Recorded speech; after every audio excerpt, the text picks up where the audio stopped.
Hello everyone, how are you doing? It's CJ Atemo right here, the Sage, and welcoming you to another episode of Wisdom Moments on K24, coming to you from the 67 Airport Hotel, which is in the Syokimau area. It's along Mombasa Road, 6 kilometers from the airport, 7 minutes drive. Probably it will become less with the expressway, but you need to check it out. For those of you who want to have some family time over the weekends, there's a pool, there's a bar, the restaurants, there's a lounge area, there's the grill area. There's so much that you would have over here. There's open space. The children can run up and about. The adults can sit out. The tents that are set out sometimes if you want to have meetings as well, deliberations. But even for those who want to come here for business and work, you will find conference rooms, so you are able to do seminars, you're able to conduct team building activities as well. And there is good accommodation for the holidays, the vacationists. There's good accommodation. Or you're coming into town just to work. There's good accommodation over here. It is affordable. It is excellent. You have quite an ambience and a lot of amenities, all of them together in one package right here. So check it out, whether for business or pleasure, friends, family, or your fraternity. Check out the 67 Airport Hotel and make your booking as well. I have been talking about handling distractions this week, but before I get into it, I'd like to know whether you have subscribed to our YouTube channel. My YouTube channel is CJ Atemo. If you have not done that, kindly do so, CJ Atemo, and not just subscribing, but also liking, commenting, sharing. And of course, the most important is to set notifications so that every time we upload a video, you will get to know that the video is uploaded so that you can watch it, like it, post a comment, and share with your friends as well. My other social media platforms, CJ Atemo everywhere, whether you're on Twitter, Instagram, or Facebook, the page, you'll find me as CJ Atemo, and also connect with me on LinkedIn as CJ Atemo. If you need to send mail, there is an email address running down there on your screen just to reach out. There are those who would want to have time for personal talk, you'd want to have mentorship, you'd want to have counsel, and I'd be open to that. Just send me mail, drop the mail right there. There are those as well who would want to just enroll in a program, and we are running beginning May, CJ Atemo School of Leadership. That's Castle. Check it out on Facebook, CJ Atemo School of Leadership, and check out the module that we have coming up in May, running all the way to July into August before the elections. And you may just get some help, some things that you need right there. Well, we're talking about handling distractions, and each and every one of us at one point has had to deal with or has even been derailed by distractions. Distractions are just things that get you off the course that you set out to get to. So I did say that if you will handle your distractions, the first thing you've got to do is to define your destination. That has got to be very clear, because without a clear destination, you cannot tell what is trying to remove you from that destination. It's just like when you plant anything, you plant maize or you plant beans. There is really no crop that is called a weed. A weed is an unwanted crop.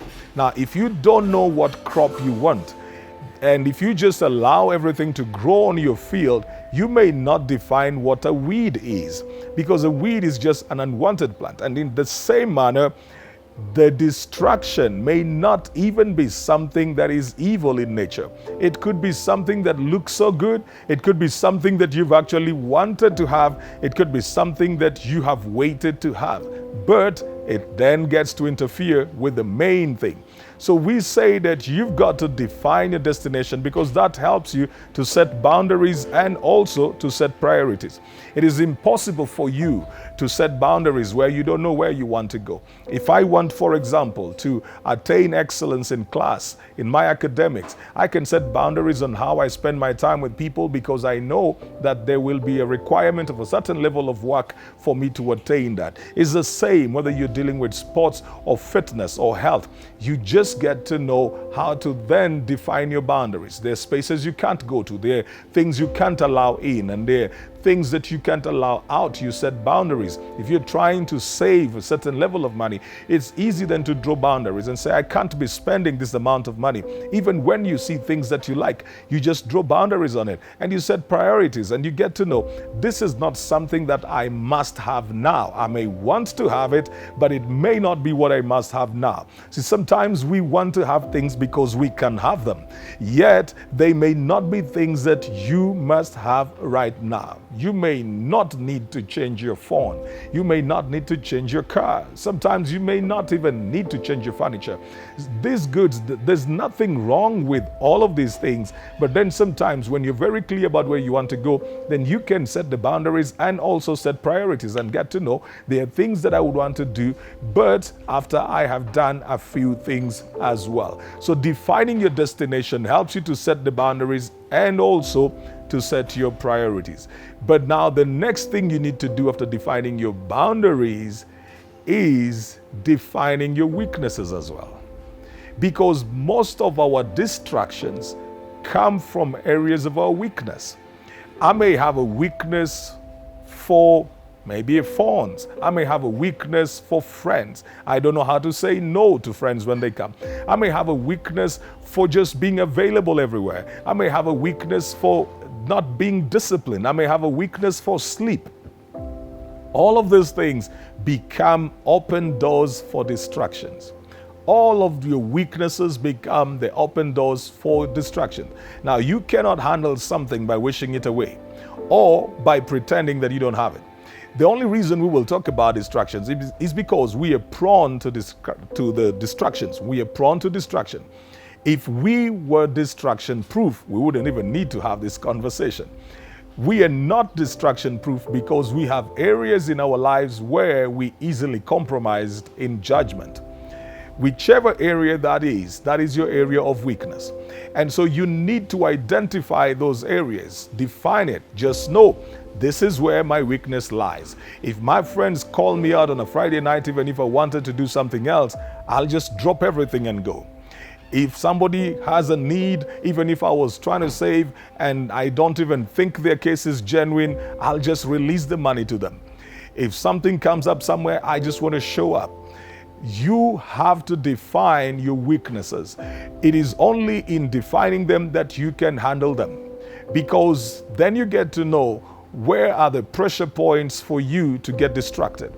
And you begin to work towards being vigilant in those areas. So you can easily then point out, that is coming for my money, that is coming for my time, that is trying to get me off from getting healthy. This is coming for my peace of mind, because I said for some people, their goal is just to be peaceful. They've been through so much chaos. They're just trying to remain mentally well. And sometimes you can see something and you know these are triggers. You just know that your triggers, these are your weaknesses, that if somebody talks to you in a certain way, treats you in a certain way, or doesn't treat you in a certain way, you begin to react.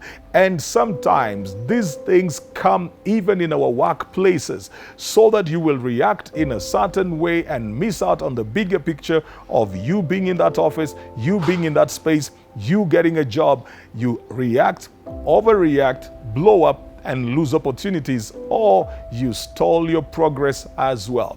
You've got to learn that with every great opportunities, there will also be great distractions as well. So define your weak spots, ladies and gentlemen. Define your weaknesses and look at them and begin to work on those areas. Learn how to say no if you're somebody who never says no. I'm not saying that you just say no because you're mean, but you've got to look at things, think through them. Sometimes we are so reactive, so impulsive. If you know that that is your weakness, then delay decisions. Just tell yourself, okay, I can see this, there's a need here. Can I think about it? Can I think about this? Can I get back to you tomorrow? You have not said no, but you're learning how to slow down your decision making so that you don't make emotional decisions that then land you in trouble and get you off course. I've seen people, for example, with finances who were saving money, trying to put money into something. Then something else comes from a different direction, and their humanitarian side, their compassionate side, will cause them to give out money that was even borrowed for business into an act of compassion, and the person that the money has been given to cannot pay it back, and then now their business stalls and they're in trouble because they need to pay the loan. If they just knew how to say, wait a minute, I'll think about it, or if they knew how to say no, they would be on course. And so people get into trouble a lot because sometimes they're just good people who do not know how to hurt other people. Identify your weaknesses, define your weaknesses, and begin to work on them, because it is only in doing that that you will be able to handle your distractions. I hope this has been helpful to you. Until the next time, keep it right here on Wisdom Moments on K24 with me, CJ Atemo, the Sage.